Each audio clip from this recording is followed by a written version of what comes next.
The Flower class were one of the most common anti-submarine warfare vessels built during the Second World War, despite the design having been literally thrown together at the last minute. Pre-war doctrine had always called for destroyers to serve in this anti-submarine role, but in 1939, as the risk of war breaking out had begun to rise, somebody had looked at a list of the roles the destroyers were expected to fulfill, compared them to the list of destroyers the Royal Navy actually had, and realised that you could replicate the entire existing destroyer fleet 3 times over and still not have enough ships. Building more destroyers was already being done, but although it's faster to construct a destroyer than a cruiser or a battleship, they're still fairly complex warships which would take a year or two to get into service, cost a fair bit of money, and would in any case be prioritised to frontline roles to replace wartime losses.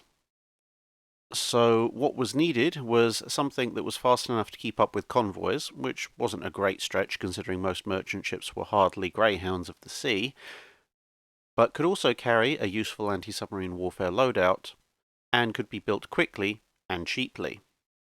Enter Smith's Dock Company of Middlesbrough. They'd never built a warship before, but what they did build was fishing ships, and they were pretty good at it. Specifically, they had a design for a 700-ton whale catcher that they thought would be a good basis for what the Admiralty was looking for. The Royal Navy would eventually decide to call the resulting design a corvette. Why?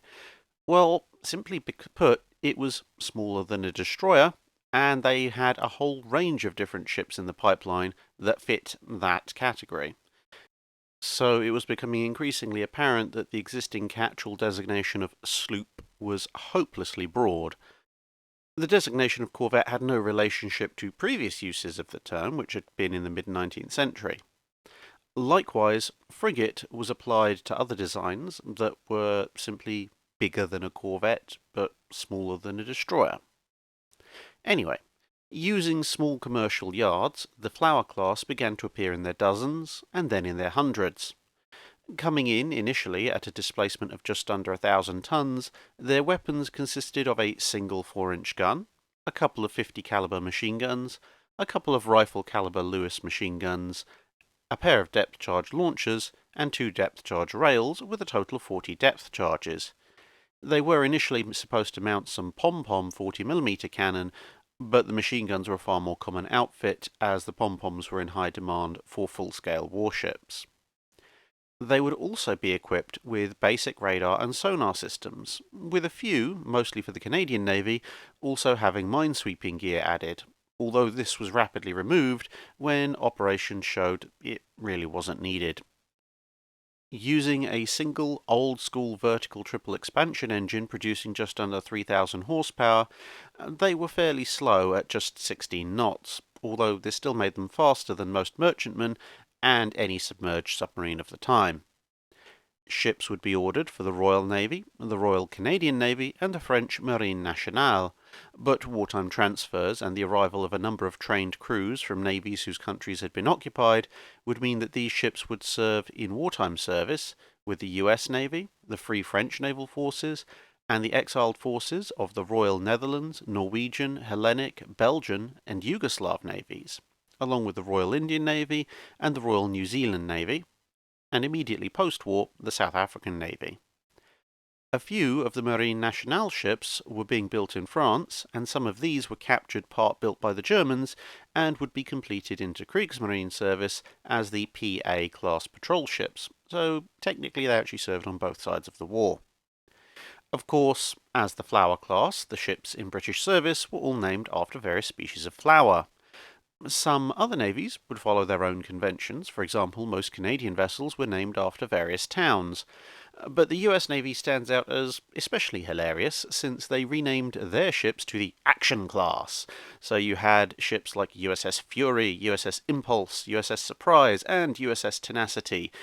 But if you took a careful look for patches of newer paint, you could probably make out their former names.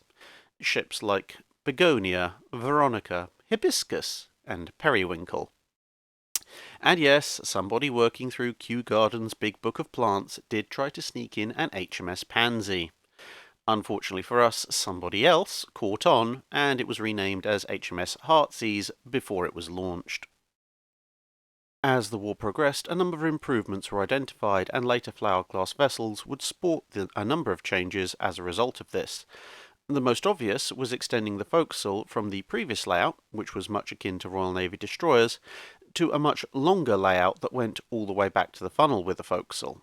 This provided much more sheltered space for the crew, which was very welcome since with the various additional systems added, the needs of war, and the shape of the bow, the ships tended to be both very crowded and would also take a lot of water over the bow in most Atlantic weather, although their origin as whale catchers meant they were actually fairly watertight, and so it was mainly a case of just not wanting to be out on the main deck. Although remarkably stable in terms of not actually capsizing, their relatively short length-to-beam ratio left them very vulnerable to rather energetic rolling. This led one group of US Navy and Royal Navy sailors who were down the pub one evening to conclude that whilst, yes, the Catalina flying boat may well be so good it could land on wet grass, when it got there, it would find a Flower class rolling uncontrollably through the dew. With both formal and informal upgrades, retrofits, and redesigns going on throughout the war, it was hard to find any two identical ships by the time that most of them had been in service for a while. But some modifications common to a large number of the class included more and new radar, retractable sonar domes instead of fixed units, the reduction of masts from 2 to 1, with the remaining mast moved behind the bridge rather than being placed in front of it, relocation of the galley closer to the centre of movement, which much reduced the crying over spilt milk, and more depth charges, Hedgehog anti-submarine warfare launchers, a more flared bow, a larger but lower bridge, and more anti-aircraft armament, typically a mix of additional Lewis guns and 20mm Oerlikons, with the latter more common on ships assigned to the more enclosed waters such as the Mediterranean. Early in the war, when U-boats would try to attack on the surface, the Flowers would simply charge them down, forcing the submarine to stay put at a slow underwater speed whilst the convoy went past. As U-boats began to attack in packs and more from underwater positions, the ships had to rely more and more on their sonar to deliver direct assaults to try and damage or destroy their quarry. Their slow top speed meant that it was important not to get too distracted, as since a destroyer or a fast frigate might be able to spend a few hours chasing down a submarine, kill it, and then catch up with a convoy, a Flower couldn't do this, meaning that for them, success was more about keeping the U-boats away from the merchantmen than actually sinking the enemy. That said, a great many merchant sailors owe their lives to the brief but spirited charges of Flower-class vessels, which served to keep the German vessels away from the more vulnerable members of the convoy. Nevertheless, they did manage to take part in sinking at least 51 Axis submarines, with HMS Hyacinth, Sunflower, and Gladiolus having particular success, losing 36 of their own number, 5 to collisions, and the rest to torpedoes, mines, and air attack.